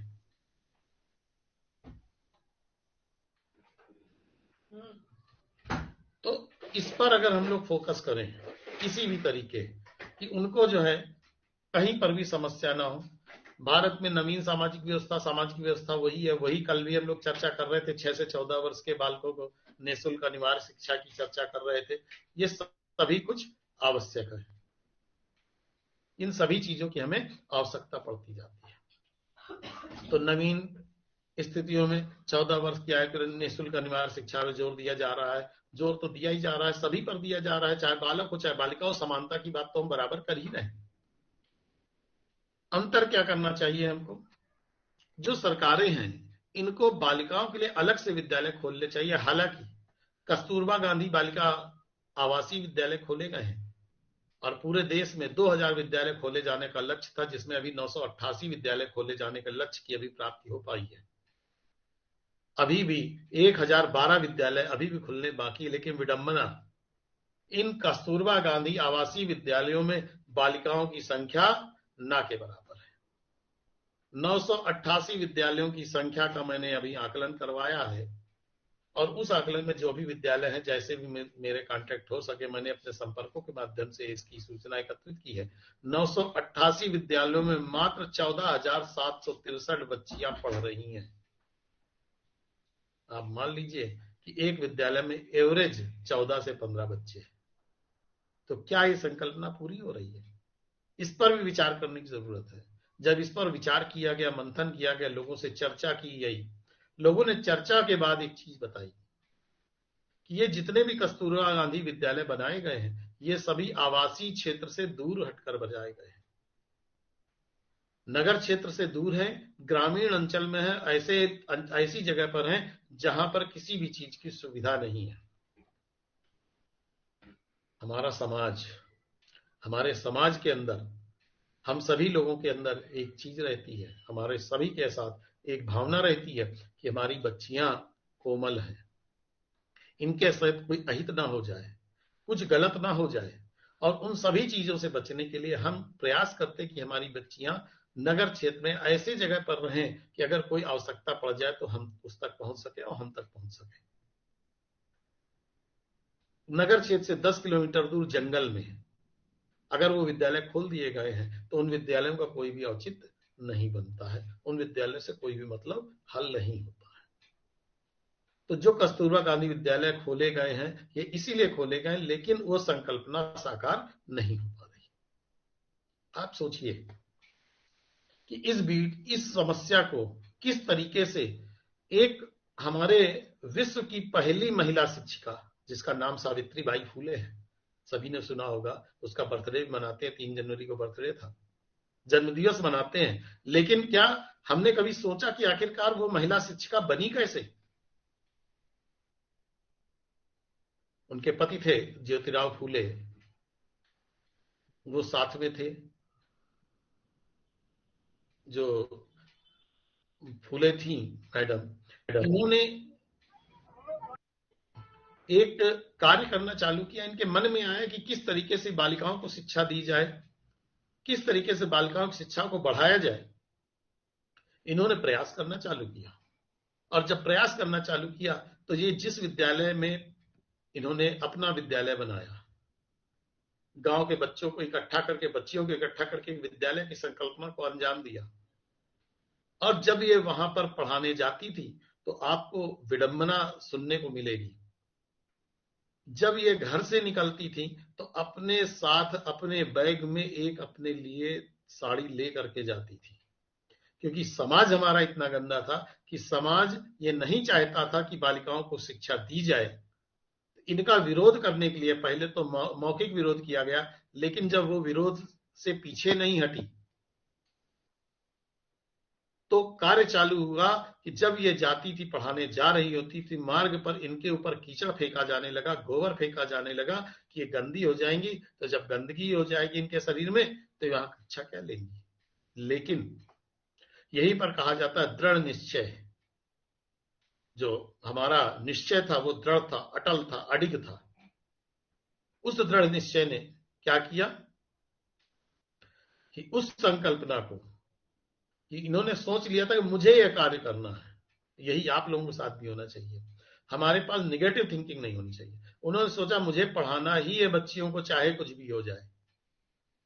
तो वो अपने साथ उसका अल्टरनेट लेके जाने लगी, साड़ी अपने साथ ले जाती थी और जब विद्यालय पहुंच जाती थी तो अपने कपड़े बदल लेती थी और बदलने के बाद कक्षा लेती थी। और जब वापस आती थी तो घर पर उनके पास धुलने के लिए 2 कपड़े हो जाते थे।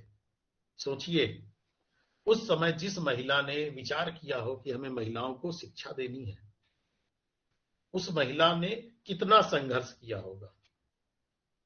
हाँ, ये जरूर है कि उनके पति जो थे उन्होंने इस कार्य में उनकी बहुत मदद की। सावित्रीबाई फूले जी की मदद उनके पति बराबर करते रहे और यही कारण था कि वो विश्व की पहली महिला शिक्षिका बनी। आज उनका नाम स्वर्णाक्षरों में अंकित है। आज यही चीज बताना चाह रहा हूं। जो बच्चियां हैं, जो बालिकाएं हैं, महिलाएं हैं, ये सब भी ये संकल्पना कर लें कि हमें पीछे नहीं हटना है। मन में हमारे आ जाए कि यह कार्य होगा क्यों नहीं। हम लोग करते क्या है, कोई भी कार्य सामने आए, कोई भी टास्क सामने आया तो हम एक बार देखते हैं, विचार करते हैं क्या करना है, होगा नहीं होगा। हमारे सामने कार्य आया, हमने उसी समय डिसीजन लिया ये कार्य नहीं हो सकता। यही समस्या है। ऐसा कोई कार्य बना ही नहीं जो हो नहीं सकता। ऐसा कोई भी कार्य नहीं बना जो हो नहीं सकता। असंभव शब्द को अपने शब्दकोश से हटा दीजिए। जो हमारी आपकी डिक्शनरी बनी हुई है जिसमें असंभव शब्द आ जाता है, ना शब्द आ जाता है, इसको अपने शब्दकोश से हटा दीजिए। देखिए एक अच्छे राष्ट्र का निर्माण आप कर ले जाएंगे। कुछ नहीं करना है, केवल एक कार्य करना है। हमारे सामने काम आया, ये कार्य करना है, हमने कह दिया नहीं, तो नहीं करने पर क्या हो गया, हम 0 पर खड़े हो गए। लेकिन अगर हमने हाँ किया तो हाँ करने के बाद स्थितियां चेंज हो गई। हमने प्रयास चालू किया, हमें गिनती 0 से 100 तक जाना है। पहले तो हमने जब नहीं किया तो हम 0 के पीछे चले गए, लेकिन अगर हमने कह दिया हाँ तो हम उसमें बढ़ने का प्रयास करेंगे। तो अगर 100 तक नहीं तो 50 तक, 40 तक, 30 तक, 10 तक, 2 तक, 1 तक, कहीं ना कहीं तो 0 से आगे होंगे। एक दिन ऐसा आएगा कि हम इस संकल्पना को पूर्ण कर पाएंगे। मैं आपको बताता हूं एक अभी लेटेस्ट उदाहरण जो मेरे साथ व्यतीत हुआ, मेरे साथ बीता। संपूर्ण उत्तर प्रदेश में एनसीसी की, पूरे भारतवर्ष में एनसीसी की यूनिट्स है, उत्तर प्रदेश में भी एनसीसी की यूनिट्स है। और उत्तर प्रदेश के उन कॉलेजेस में जहां पर सह शिक्षा की व्यवस्था है वहां पर भी एनसीसी की यूनिट्स हैं। एनसीसी यूनिट्स में भी जहां पर सह शिक्षा होती है वहां पर राइफल उठाना, गार्ड सलामी देना, ये सभी इन चीजों से बालिकाओं को वंचित रखा जाता है। बालिकाओं को दूर रखा जाता है। कहा जाता है 7.5 किलो की राइफल को एक हाथ से पकड़ के कैसे उछालेंगी और दूसरे हाथ में पकड़ करके उसको रोक पाएंगी। इनके हाथों में क्षमता नहीं है, हाथ इनके कोमल हैं, ये कुछ नहीं कर सकती। मेरे मन में आया कि हम एक कार्य ऐसा करके दिखाते हैं कि ये क्यों नहीं हो सकता है। मैंने अपने एनसीसी कैडेट्स, जो बालिका कैडेट्स थी, और ऐसे कैडेट्स को सिलेक्ट किया जिनकी आयु 16 से 17 वर्ष की थी, नई बच्चियों, छोटी बच्चियों को। मैंने कहा प्रयोग करते हैं, क्या ये संभव है। लोग कह रहे हैं नहीं हो सकता, और मेरी डिक्शनरी में ना शब्द होता नहीं है। मेरी डिक्शनरी में केवल हाँ शब्द आया है। आज तक मैं ना नहीं करता किसी भी कार्य को। मैंने उन बच्चियों से कहा, बोले सर हो पाएगा। हमने कहा बस यहीं पर समस्या है। पहले अपनी विल पावर को जगाइए, पहले अपने को मजबूत कीजिए और बोलिए कि हम निश्चित रूप से कर सकेंगे। बच्चियों ने कहा ठीक है सर, अगर आप हमें बताएंगे तो हम करेंगे। और आपको मैं विश्वास के साथ, बड़े दावे के साथ बता रहा हूं, 25 जनवरी को मैंने यह संकल्प लिया था कि इन बच्चियों को मैं गार्ड सलामी राइफल कैसे उछालनी है सिखाऊंगा, और कैसे गार्ड को सलामी दी जानी सिखा दूंगा। और विश्वास आपको नहीं होगा, मैं आपको फोटोज भी शेयर कर दूंगा, सर को शायद आपको दे भी देंगे, कि उन बच्चियों को 25 तारीख को सवेरे 11 बजे से 4 बजे तक सिखाने के बाद जब 26 जनवरी को राष्ट्रीय ध्वज को सलामी देने की बात आई, तो उन्हीं 10 कैडेट्स ने, जो गर्ल्स कैडेट थी, उन्होंने राइफल से उस झंडे को सलामी दी। और उस सलामी को देख करके उन्नाव जनपद के मुख्य विकास अधिकारी ने उन बच्चों को अपने घर पर दावत दी और उन्होंने सीधे कहा कि यह कार्य इतना आसान नहीं था जो करके दिखाया गया।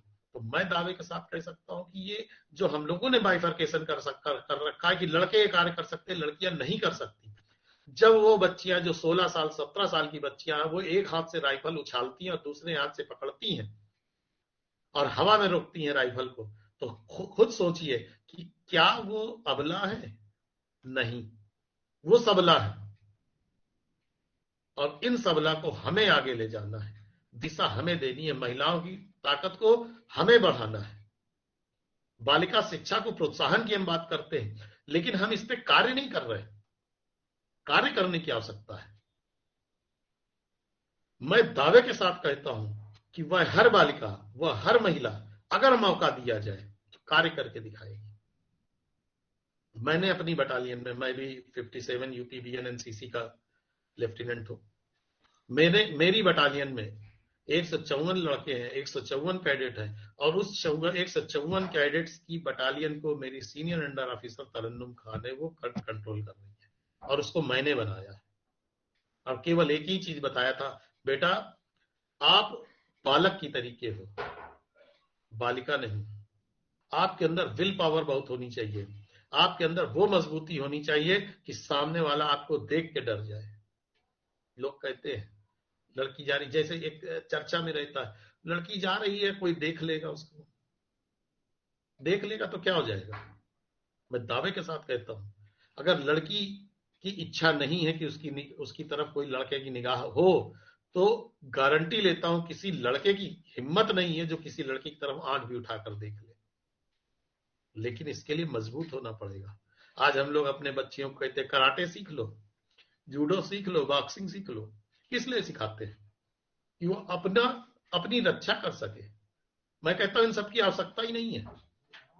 उसकी विल पावर मजबूत कर दीजिए, उसके मन की अंतरात्मा की आवाज को इतना मजबूत कर दीजिए, उसको ये लगे कि मुझसे बड़ा कोई नहीं। दावा करता हूं कोई इसकी तरफ निगाह भी नहीं उठा सकता। समाज में बहुत सी गंदगियां हैं, न्यूज़पेपर पढ़ते हैं, बहुत सी ऐसी चीजें सामने आती हैं जिसमें समस्याएं ही समस्याएं हैं, लेकिन उन सभी समस्याओं का एकमात्र हल है, और वो हल है विल पावर।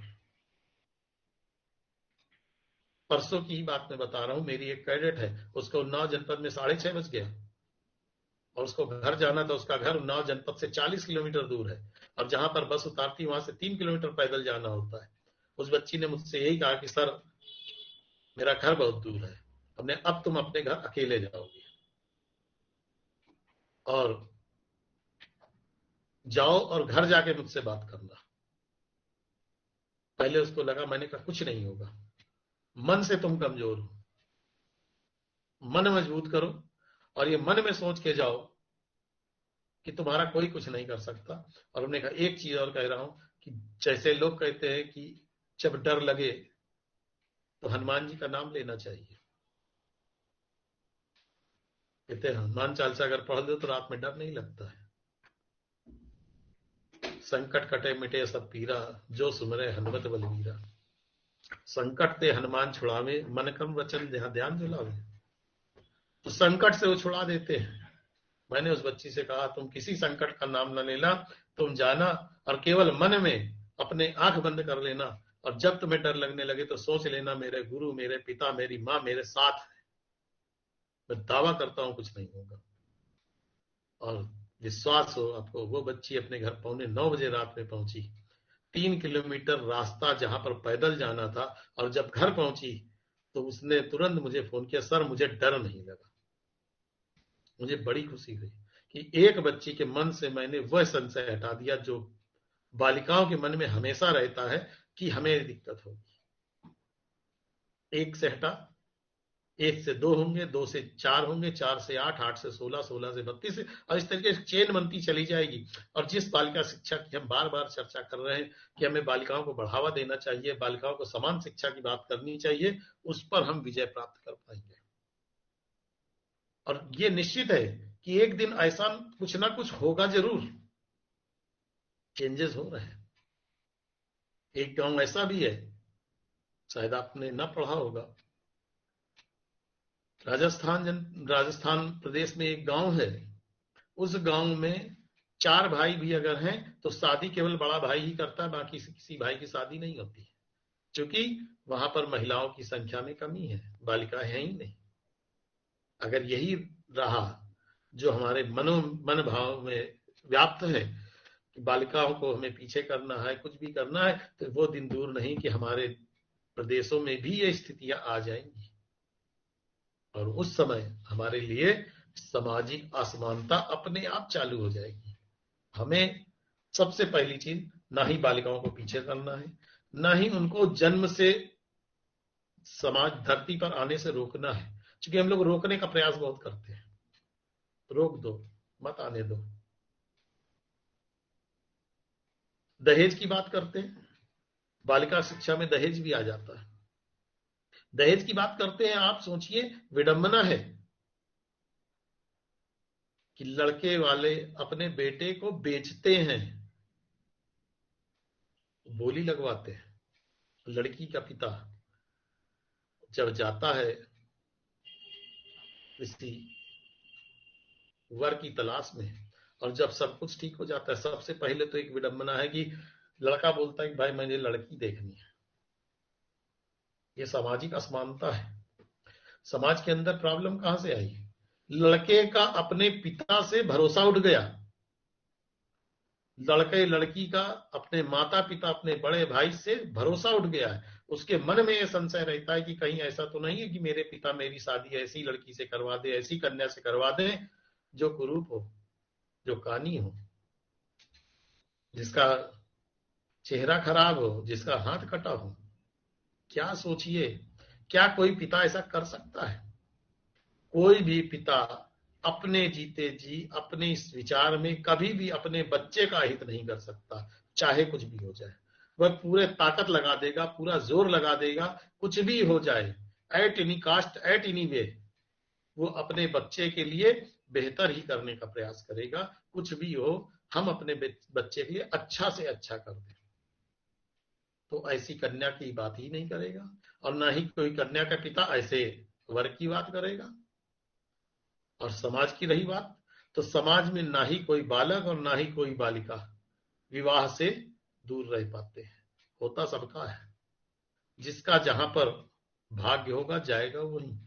उस भाग्य के बावजूद पिता कहता है कि भाई मेरा लड़का तो फला जगह के व्यक्ति आए थे मेरे बेटे की शादी के लिए, लड़की भी बहुत खूबसूरत थी, हमने सब कुछ देख लिया और 20 लाख रुपए दे रहे थे। हम दहेज तो मांगते नहीं, लेकिन वो 20 लाख दे रहे थे। अब देखिए यहीं पर कार्यक्रम चालू हो गया। उन्होंने कहा हम दहेज नहीं मांगते, लेकिन वो 20 लाख दे रहे थे। मतलब सीधा सीधा हो गया कि तुम 20 लाख से ऊपर हमको दो, तभी हम करेंगे। दहेज की बात कर रहे हैं। वास्तविकता क्या है? दहेज है क्या? जिस व्यक्ति ने अपनी पुत्री को आपको दे दिया, आपके परिवार में समाहित कर दिया, उससे आप दहेज की बात कर रहे हैं, गलत है। आज यही कारण है। और उधर जिसकी बेटी होती है, वो भी एक बार प्रयास करता है कि कम से कम कैसे हम काम चला लें, यहां काम नहीं चलाना है। और इसीलिए एक्ट में संशोधन हुआ और बच्चियों को भी अपने पिता की संपत्ति में अधिकार दे दिया गया। कहा गया कि अगर बेटी चाहे तो जो उसके पिता की संपत्ति है उसमें वो अपना हिस्सा ले सकती है। अगर एक भाई एक बहन है तो दोनों को बराबर बराबर हिस्सा मिलेगा। तो अब उस पिता का भी ये दायित्व है कि जो उसके हिस्से की संपत्ति है उसका कुछ हिस्सा उसको दान स्वरूप दे दिया जाए। सब दाता है शादियों में कन्यादान। वास्तविकता है कन्यादान नहीं होता। आप किसी भी मंत्र को पढ़िए, जितने भी रात में वैदिक मंत्रों का उच्चारण किया जाता है, किसी भी वैदिक मंत्र में कन्यादान शब्द नहीं आया हुआ है। हम लोग कहते हैं कन्यादान किया गया, कन्यादान कभी नहीं होता। कन्यादान ना होकर के गोत्रदान होता है। जो गोत्र होते, कश्यप गोत्र, भरद्वाज गोत्र, उत्पन्न गोत्र, इन गोत्रों का दान होता है और उसी को कन्यादान बता दिया गया। और बोले कन्या ने दान कर दी, गाय भैंस है दान कर दिया, जानवर है दान कर दिया। दान तो जानवर का किया जाता है। वास्तविकता में यह है कि उस बच्ची को इस परिवार का गोत्र त्याग करके दूसरे परिवार के गोत्र में समाहित करने की व्यवस्था जो की गई है, उसी को कन्यादान का नाम हम लोगों ने दे दिया है कि उसको कन्यादान कर दिया गया। कन्यादान की जो परंपरा है उसको आप देखेंगे, एक व्यवस्था बनाई गई है कि सबसे नीचे लड़के का हाथ होता है, उसके ऊपर लड़की का हाथ होता है, और पिता जो है अपने हाथ से उसका हाथ जो उस लड़के के वर के हाथ में दे देता है। कुछ भी नहीं है, केवल वो ये है कि हम ये अपनी बेटी आपके हवाले कर रहे हैं, आपकी सुरक्षा, आप इसकी हर तरीके की जरूरतों की पूर्ति करेंगे और इसकी हर तरीके की सुरक्षा आप करेंगे। इस आशय के साथ आपके साथ हम अपना गोत्र छोड़ करके हमारे गोत्र से हट गई है और आपके गोत्र में जा रही है, और इसके लिए, इसके साक्षी होने के लिए भाई जल की धारा ऊपर से डालता जाता है कि इस जल की धारा के साथ हमारा गोत्र बह गया और आपके गोत्र में समाहित हो गया। यह व्यवस्था महिलाओं के लिए बनाई गई, बालिकाओं के लिए बनाई गई। हम शिक्षा की बात कर रहे हैं। हमें स्वयं नहीं मालूम कि कन्यादान होता है कि नहीं होता, और हम कहते हैं हम शिक्षित हैं। बालिका शिक्षा की हम बार बार चर्चा करते हैं, बार बार बताते हैं कि शिक्षा एक गत्यात्मक चलने वाली प्रक्रिया है, बहुत अच्छा काम है, सीखते हुए ज्ञानार्जन करता रहता है। लेकिन इन सभी के बावजूद भी हम उन कुरीतियों को नहीं हटा पा रहे हैं जो हमारे समाज से हट जानी चाहिए। हमें सभी कुरीतियों से दूर हटना है, सभी कुरीतियों को हटाना है अपने समाज से, अगर एक सुदृढ़ समाज का निर्माण करना है। आपको मालूम होगा जिस समय कन्यादान किया जाता है तो कन्यादान करते समय एक लावा परोसने की परंपरा भी डाली गई है। आपने कभी इस पर विचार किया है कि जो लावा दिया जाता है वह धान का ही क्यों होता है? आखिरकार अन्य चीजों का भी तो लावा हो सकता है, लेकिन वो धान का ही, चावल का ही लावा क्यों दिया जाता है? इस पे कभी आपने सोचा है? किसी ने, मुझे नहीं लगता कि सोचा होगा। मैं आपको बताता हूं कि जो लावा देने की परंपरा है वह परंपरा भी हमारी भारतीय संस्कृत से जुड़ी हुई, हमारे वैदिक धर्म से जुड़ी हुई है। यह परंपरा, उसका आशय, धान के लावे का आशय केवल एक होता है कि धान जो है, जो चावल का धान होता है, इसको जो है बोया किसी खेत में जाता है और यौवन ये अपना दूसरे खेत में दिखाता है। धान की बेड़ लगाई जाती है। धान एक ही खेत में सीधे पूरा पेड़ नहीं हो सकता। अगर पूरा पेड़ होगा तो वहां पर धान नहीं पैदा होगा। पेड़ बन जाएगा लेकिन धान नहीं होगा। तो धान का बीज एक खेत में डाला जाता है, वहां पर उसकी पौध तैयार की जाती है, और पौध तैयार करने के बाद उस पौध को वहां से निकाल करके दूसरे खेत में लगा दिया जाता है। और यही वैदिक परंपरा है। उसी वैदिक परंपरा को दूर के फलस्वरूप धान को लगाया जाता है कि जिस प्रकार से बालिका, जिस प्रकार से कन्या एक परिवार में जन्म लेती है और विवाह के समय, जिसको कन्यादान कहते हैं, गोत्रदान के समय उसको एक खेत से, एक जगह से हटा करके दूसरी जगह फिर से रोपा जाता है जहां से वो अपना यौवन प्राप्त करती है। इसलिए धान को वहां पर लिया गया है। और ये हर चीज का साइंटिफिक रीजन है, हर चीज के पीछे रहस्य है, लेकिन हम लोग उन रहस्यों तक नहीं जा पाते। ये भी एक अपने आप में रहस्य ही है। हम किसी से पूछे, कोई, सब लोग कहते हैं धान लावा होना चाहिए, होना चाहिए, ठीक बात है, लेकिन क्यों होना चाहिए इस पर नहीं जाते। तो परंपराएं हमारी हैं, लेकिन शिक्षा भी हमारी ही है। सोचिए, आज से 100 वर्ष पूर्व अगर सावित्रीबाई फूले ने कदम उठाया था कि बालिकाओं को पढ़ना चाहिए, तो आज वो चीजें क्यों नहीं पूरी तरीके से आ पा रही? आज भी बालिकाओं को घर पे रोका जाता है कि बेटा बहुत पढ़ाई कर ली, अब शादी कर लो, घर जाओ। ये मौके दिए जा रहे हैं। आपको बताएं, ढेरों विद्यालय खोल दिए गए, ढेरों महाविद्यालय खोल दिए गए, ढेरों अनुसंधान केंद्र खोल दिए गए, सब कुछ हो गया, जनसंख्या बढ़ रही है। जनसंख्या के परिणाम स्वरूप जितने भी विद्यालय होने चाहिए वो उस रेशियो में हमारे पास नहीं हो पा रहे हैं। विकल्प के रूप में अनौपचारिक शिक्षा की व्यवस्था हो गई, तब भी विद्यालय पूरे नहीं हो पा रहे हैं। जो औपचारिकता थी वो लचीली और शिथिल थी, उसके कारण स्वयं सीखने की व्यवस्था भी चेंज होती जा रही है। उसको धर्म से जोड़ा जा रहा है, संप्रदाय से जोड़ा जा रहा है, लेकिन फिर भी हम वो चीज नहीं दे पा रहे हैं जो चीजें हमें देनी चाहिए। विद्यालयों की संख्या में कमी होती जा रही है, विद्यालय हमारे पास कम होते जा रहे हैं, और बालिका शिक्षा को हम बढ़ावा देना चाहते हैं। लेकिन वास्तविकता है, जिस शिक्षा को हम बढ़ावा देना चाहते हैं, हम केवल कागजों में कहते हैं, वास्तविकता में हम इन सभी चीजों से दूर रहते हैं और समस्याएं हमारे पास जनरेट होती रहती है। और इन्हीं सभी से मुक्त पाने के लिए, चूंकि बालिकाओं के साथ वो घर पर, चूंकि गार्जियन ने कहा नहीं घर से बाहर नहीं निकलना, अब उनके साथ समस्या आ गई, घर से बाहर नहीं निकलना और शिक्षा भी प्राप्त करना चाहती हैं, अध्ययन भी करना चाहती हैं, वो क्या करें। ऐसी स्थिति में इन्हीं चीजों से निपटने के लिए सरकार ने एक नई व्यवस्था डाल दी, ओपन यूनिवर्सिटीज। ओपन यूनिवर्सिटीज की संकल्पना यहीं पर आई कि जो घर से बाहर न जा पाता हो, जो नौकरी कर रहा हो, उन सभी को ओपन स्कूल की व्यवस्था कर दी जाए। और ओपन स्कूल में कोई भी जात नहीं, कोई भी संप्रदाय नहीं, ना ही पुरुष ना ही स्त्री, सभी को समान शिक्षा बिना भेदभाव के दी जाने की व्यवस्था कर दी गई। और सबसे बड़ी चीज, आप घर पर हैं, घर में खाना बना रहे हैं तो भी आप पढ़ सकते हैं। स्कूलिंग खत्म, सुदूर बैठे छात्रों को भी विभिन्न साधनों के माध्यम से शिक्षा प्रदान करने की व्यवस्था जिसमें की गई वो ओपन यूनिवर्सिटी हो गई। अब ओपन यूनिवर्सिटी में जो भी हमारी यूनिवर्सिटीज हैं, वो सभी यूनिवर्सिटीज हमारे पास ओपन यूनिवर्सिटीज, इंदिरा गांधी इग्नू है, Indira Gandhi national open university, और स्टेट में है राजेश टंडन ओपन यूनिवर्सिटी, उत्तर प्रदेश राजेश टंडन मुक्त विश्वविद्यालय। तो ये यूनिवर्सिटीज हमारी ऐसी हैं जहां पर कोई भी छात्र कहीं पर बैठा हो, संचार के विभिन्न साधनों के माध्यम से अध्ययन कर सकता है। उसको स्टडी मटेरियल्स के घर में भेज दिया जाता है कि घर पर अपना पढ़ाई करो, कुछ भी करो। इसमें एक सबसे अच्छी व्यवस्था की गई कि न्यूनतम शैक्षिक योग्यता और शिक्षण पद्धति, इनकी कोई कंडीशन नहीं, अनकंडीशनल है, कोई भी रोक टोक नहीं है, कोई भी कहीं से भी बैठ करके पढ़ सकता है। तो ये शिक्षा व्यवस्था जो ओपन यूनिवर्सिटी किया है, खुला विश्वविद्यालय जिसको कहते हैं, ये बालिकाओं की शिक्षा में बहुत ही प्रभावी सिद्ध हुई।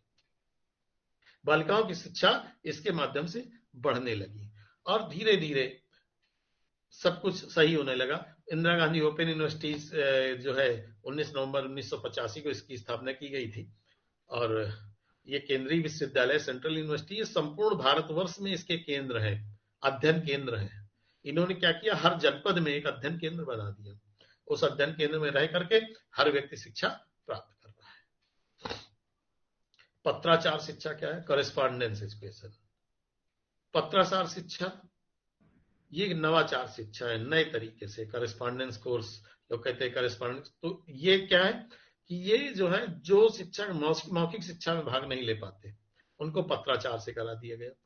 बस केवल इतना है कि ये जो है शिक्षा जो है छात्र को विद्यालय या विश्वविद्यालय तक न ले जा पाती है, केवल विद्यालय शिक्षा में इसको खत्म कर देती है। विद्यालय शिक्षा से आगे कुछ भी नहीं होता।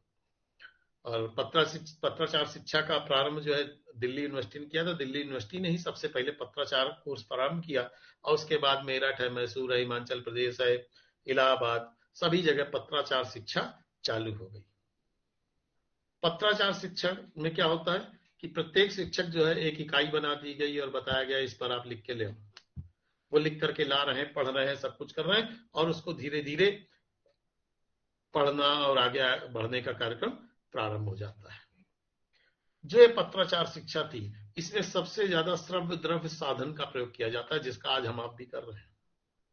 दृश्य श्रव्य साधन, ये वही इंटरनेट है, वही सब कुछ है जिसका प्रयोग कर रहे हैं। हालांकि पहले जो पत्राचार शिक्षा थी उसमें क्या है कि टीवी में प्रोग्राम आते थे, यूजीसी प्रोग्राम देती थी। आज सब कुछ बंद हो चुका है, आज चेंजेस हो गए हैं। आज वेबसाइट के माध्यम से लोग अध्ययन कर रहे हैं।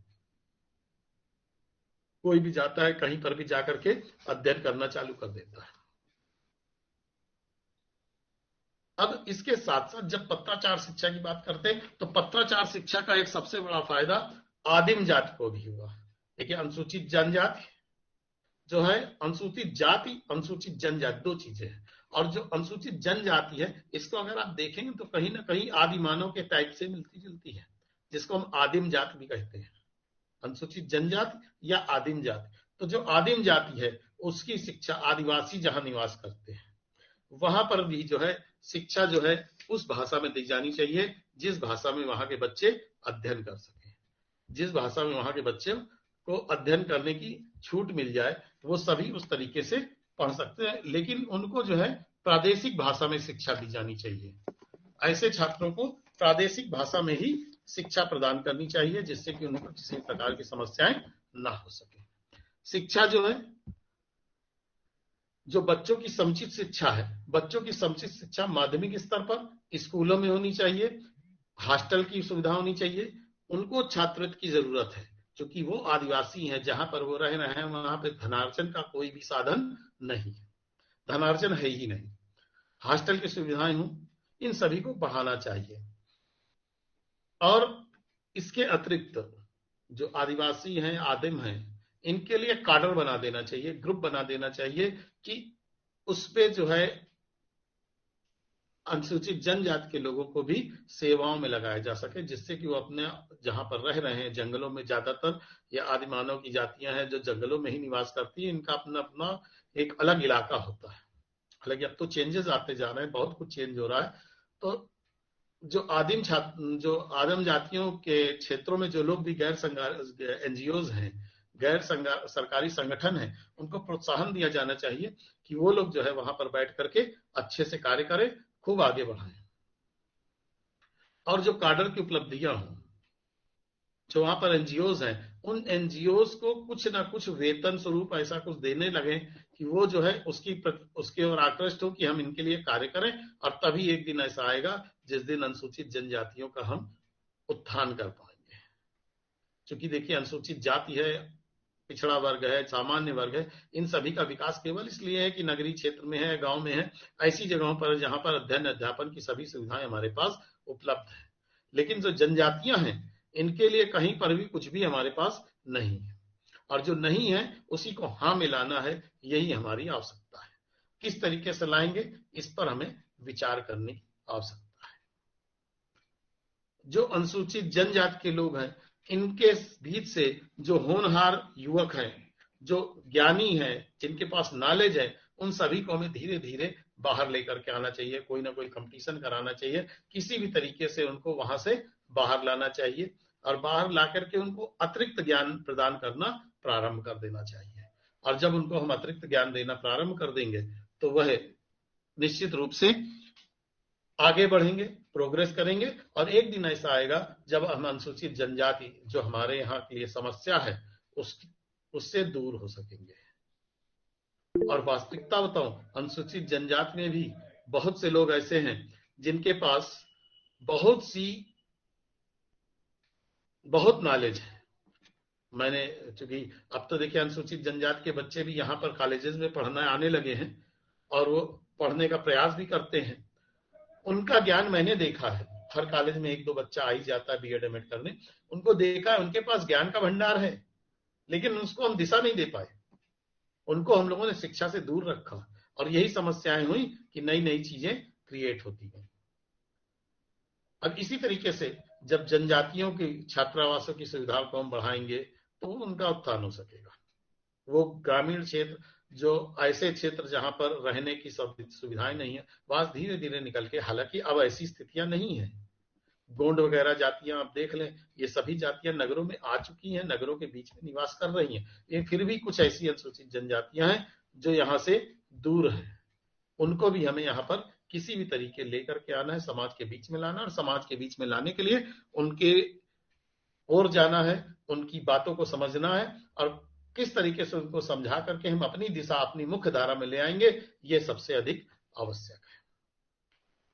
अब इन्हीं के साथ साथ जब हमारी न्यू एजुकेशन पॉलिसी आई, नई शिक्षा नीति 1986, नई शिक्षा नीति 1986 में जवाहर नवोदय विद्यालय की संकल्पना लाई गई थी। न्यू एजुकेशन पॉलिसी 1986 में जो जवाहर नवोदय विद्यालय की संकल्पना लाई गई थी, उसमें यह स्पष्ट था कि भारतीय समाज के उत्थान के लिए जो नई शिक्षा नीति लाई गई उसमें बच्चों की शिक्षा की अतिरिक्त व्यवस्था की गई। और आज की स्थिति आप भी जानते हैं, कोई भी विद्यालय चाहे जितना अच्छा हो जाए, लेकिन जितने अच्छे जवाहर नवोदय विद्यालयों में जितनी अच्छी शिक्षा दी जाती है उतनी किसी भी कॉन्वेंट एजुकेशन में नहीं दी जाती है। वहां का बच्चा पढ़ लिख करके बहुत आगे जाता है। और ये जरूरी नहीं कि सब जाता ही है, क्योंकि जो नहीं पढ़ते हैं वो कहीं के भी हो, चाहे कॉन्वेंट के हो, चाहे प्राइमरी के हो, और चाहे जवाहर नवोदय के हो, चाहे जेएनयू के हो, वो कहीं नहीं जाएंगे। लेकिन वहां पर अच्छे तरीके से पढ़ाई होती है। और ये एक राजीव गांधी जी की बहुत अच्छी सोच थी जिन्होंने जवाहर नवोदय विद्यालय की स्थापना कराई थी। तो जो जवाहर नवोदय विद्यालय थे, इनमें समुचित व्यवस्था की गई, आवासीय विद्यालय बनाए गए, और इन आवासीय विद्यालयों में भी रहने के लिए जो व्यवस्था की गई उसमें भी एक रिजर्वेशन दे दिया गया कि कुछ ना कुछ हिस्सा अनुसूचित जनजातियों का यहाँ पर भी रहेगा। हालांकि वो परसेंटेज बहुत अधिक नहीं है, केवल 2% ही है। 2% बच्चा अनुसूचित जनजाति का यहाँ पर शिक्षा अध्ययन कर सकता है। तो जो वहां का बच्चा यहाँ अध्ययन कर सकता है तो निश्चित रूप से वो आगे बढ़ने का प्रयास करेगा। जो जवाहर नवोदय विद्यालय हैं, जवाहर नवोदय विद्यालयों में उन बालकों को ज्यादा शिक्षा प्रदान करने, उनकी ज्यादा व्यवस्था की गई है जिनके माता पिता गरीब हैं, जिनके पास घर में कुछ है नहीं, जिनके पास रहन सहन की, खाने पीने की किसी प्रकार की कोई भी व्यवस्था नहीं है, समुचित व्यवस्थाएं नहीं है। वहां पर उन ऐसे बालकों को जवाहर नवोदय विद्यालय में पढ़ाने की व्यवस्था की गई है। जवाहर नवोदय विद्यालय में कक्षा 6 से बाद ही प्रवेश लिया जाता है, और वहां पर उन बच्चों को अपने ही उसी विद्यालय में रखा जाता है। हॉस्टल फैसिलिटीज होती है, और हॉस्टल के अंदर बच्चे एक समान रूप से रहते हैं। वहां पर ना ही जाति है, न धर्म है, न संप्रदाय है, कुछ भी नहीं है। तो जो संकल्पना हम लोग लेकर चले हैं कि हमें जाति धर्म संप्रदाय से दूर रहना है और हमें एक राष्ट्र का निर्माण करना है, हमारा धर्म वैदिक धर्म होगा, हमारी जाति मानव जाति होगी, और जब हम इस तरीके की संकल्पना को लेकर चलेंगे, और इसी तरीके की संकल्पना को लेकर के जवाहर नवोदय विद्यालय कार्य कर रहे हैं।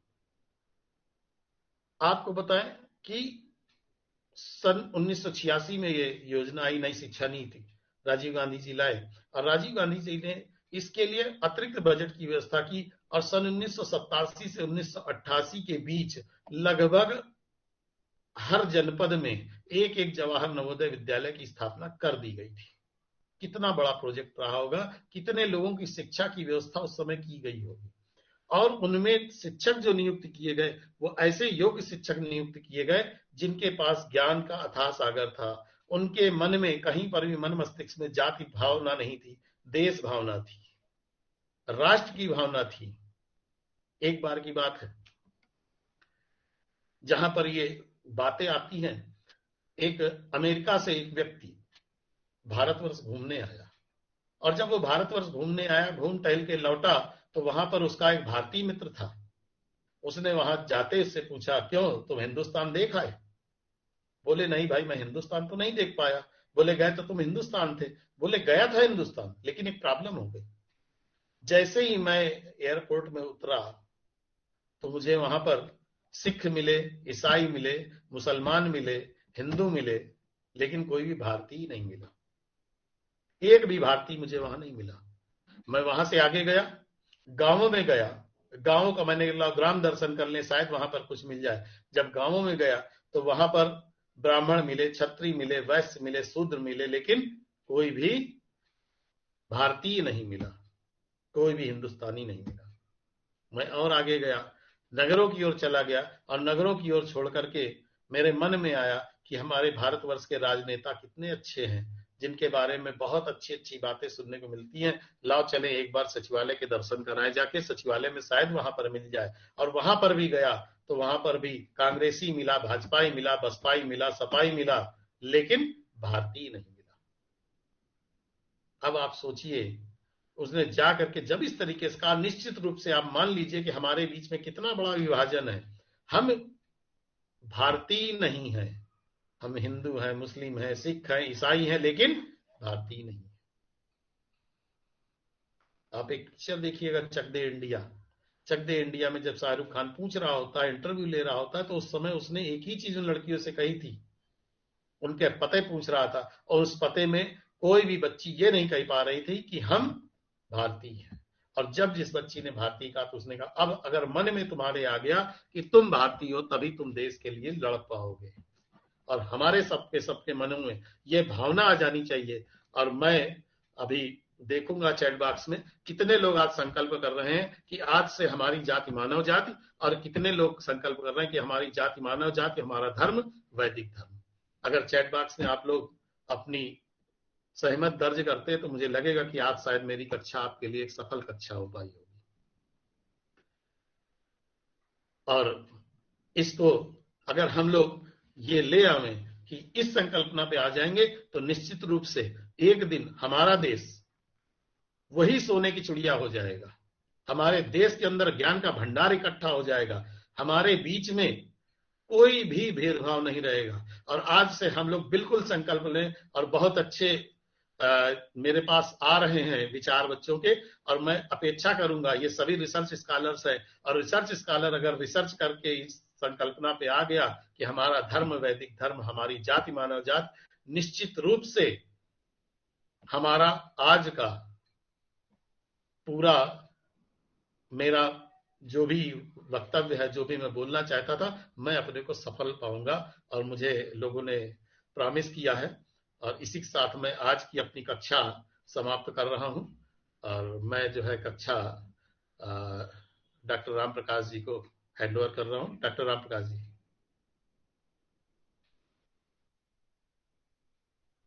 सर क्लास में नहीं है क्या?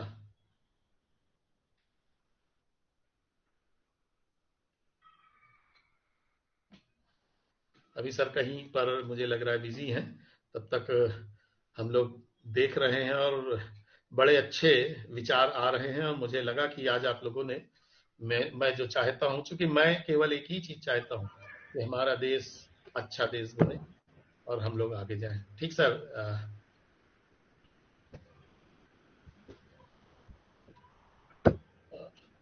हाँ सर, मैं क्लास ओवर करना चाह रहा था। Thank you sir. जी जी सर।